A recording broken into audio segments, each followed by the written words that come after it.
అందరికీ నమస్కారం.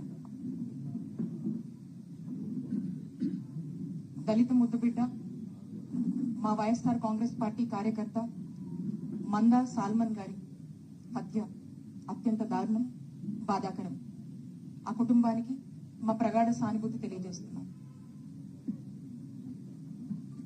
మందా సాల్మన్ హత్య చూసినట్టయితే ఇది ప్రభుత్వ నిర్లక్ష్యంతో జరిగినటువంటి హత్యగా భావించాల్సినటువంటి అవసరం ఉంది. ఎందుకంటే ప్రజల ప్రాణాలంటే ఈ కూటమి ప్రభుత్వానికి, చంద్రబాబు నాయుడు గారికి లెక్కే లేదు. ఈ రాష్ట్రంలో రెడ్ బుక్ పాలనలో రాష్ట్ర వ్యాప్తంగా కూడా రక్తపాతం నెలకొంది. లా అండ్ ఆర్డర్ పూర్తిగా ఫెయిల్ అయింది. చట్టం అధికార పార్టీ చుట్టంలా వ్యవహరిస్తోంది.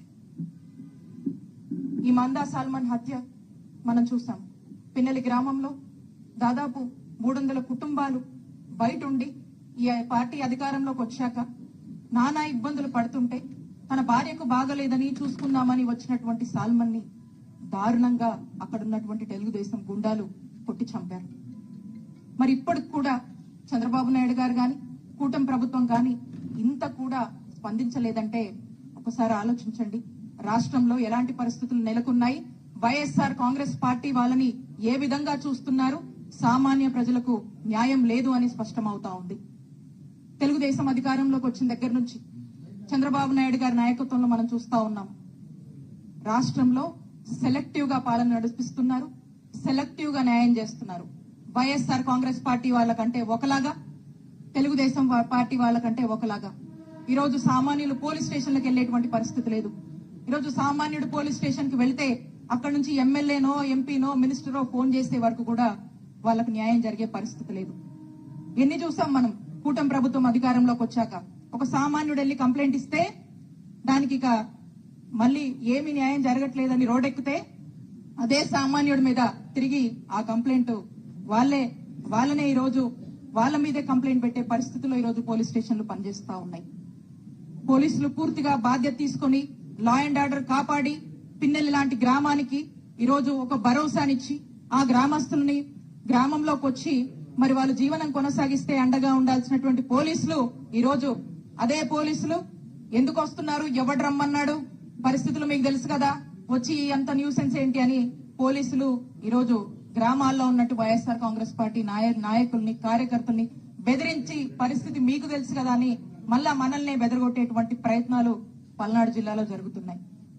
ఏదేమైనప్పటికీ ఈ పల్నాడు జిల్లాలో జరుగుతున్నటువంటి దారుణాలు, ఆ బాధలు, ఆ ఇబ్బందులు అధికారంలోకి కూటమి ప్రభుత్వం వచ్చిన దగ్గర నుంచి కూడా వైఎస్ఆర్ కాంగ్రెస్ పార్టీ అనేక ఇబ్బందులు పడుతుంది. అయినా కూడా ధైర్యం చెడకుండా, భయపడకుండా, కేసులు పెట్టినా, అరెస్టు చేసినా, జైళ్లకు పంపించినా వెనక్కి తిరగకుండా పార్టీ కోసం, పార్టీ మన నాయకుడు జగన్మోహన్ రెడ్డి గారి కోసం పనిచేస్తుంది పల్నాడు జిల్లా.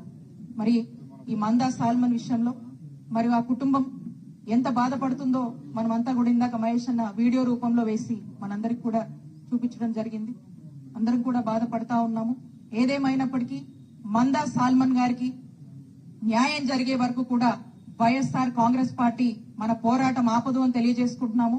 వైఎస్ఆర్ కాంగ్రెస్ పార్టీ స్పెషల్లీ కాసు మహేష్ రెడ్డి అన్న అందరం కూడా మరి ఆ కుటుంబానికి పూర్తి స్థాయిలో అండగా ఉన్నాం. ఈ పోరాటం ఎక్కడి వరకైనా కూడా మరి తీసుకువెళ్తాం, ఆ కుటుంబం కోసం పోరాడతామని తెలియజేసుకుంటూ నాకు ఈ అవకాశం ఇచ్చినటువంటి పెద్దలందరూ కూడా ధన్యవాదాలు తెలియజేస్తున్నాం. Thank you. ఇప్పుడు మాజీ మంత్రివర్యులు పెద్దలు శైలజనాథ్ గారు ప్రసంగిస్తారు.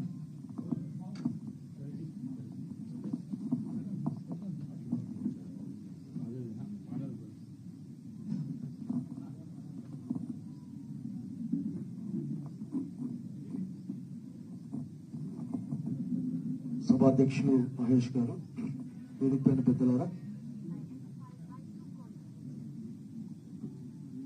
మందా సాల్మన్ గారు చంపబడ్డారు. రాజకీయ కారణాలతోనూ అట్లాగే తెలుగుదేశం పార్టీ యొక్క మదంతోనూ మందా సాల్మన్ గారు ప్రాణం కోల్పోయారు. ఒక మాట స్పష్టంగా చెప్పాలనుకుంటున్నా ఈ రోజున ప్రభుత్వానికి, ప్రభుత్వం అంటే చంద్రబాబు నాయుడు దగ్గర నుండి దాచేపల్లి సిఐ వరకు మీరు రాజకీయాల్ని దుర్మార్గం వైపు తీసుకెళ్తా ఉన్నారు. వింటూనే నాలాంటి వాళ్ళకు కోపం వస్తా ఉంది. గ్రామాల్లోకి రానియకుండా, ఆ గ్రామాల్లోకి ఒకవేళ భార్యకు బాగలేకపోతే చూసుకోవడానికి వస్తే రాళ్లతోనో కర్రలతోనో కొట్టి చంపే కాలాన్ని చూస్తే అనిపించేది ఏంటంటే, చంద్రబాబు నాయుడు, ఆ ప్రభుత్వం, ఆ పార్టీ, వాళ్ళ ఎమ్మెల్యేలు, వాళ్ళ కింద తాబేదారులుగా పనిచేసే కొద్దిమంది పోలీసు వాళ్ళకి మనకి మధ్యన ఒక గెర్రి గీసుకోవాల్సిన టైం వచ్చిందేమో అనిపిస్తా ఉంది. నేను ఇక్కడ ఉన్న అందరికి, ఎందుకంటే పల్నాడు అంటే మేము రాయలసీమ వాళ్ళం, మాదే అనుకుంటూ ఉంటాం, మా వాళ్ళే అనుకుంటూ ఉంటాం మేము పల్నాడులో చూసి. ఒకసారి నేను మహేష్ని కొడతా ఉన్నాను, ఒక వారం 10 లేక 10 రోజుల్లో మా అందరికి కూడా ఆ దాచేపల్లి పోలీస్ స్టేషన్ చూపి ఒకసారి ఒక 100, 200, 300, 400, 1000, 2000, 10,000 ఎంత మన శక్తి ఉంటే అంత ఎవరికరికి చూడాలని కోరుకుంటే చూసొద్దాం.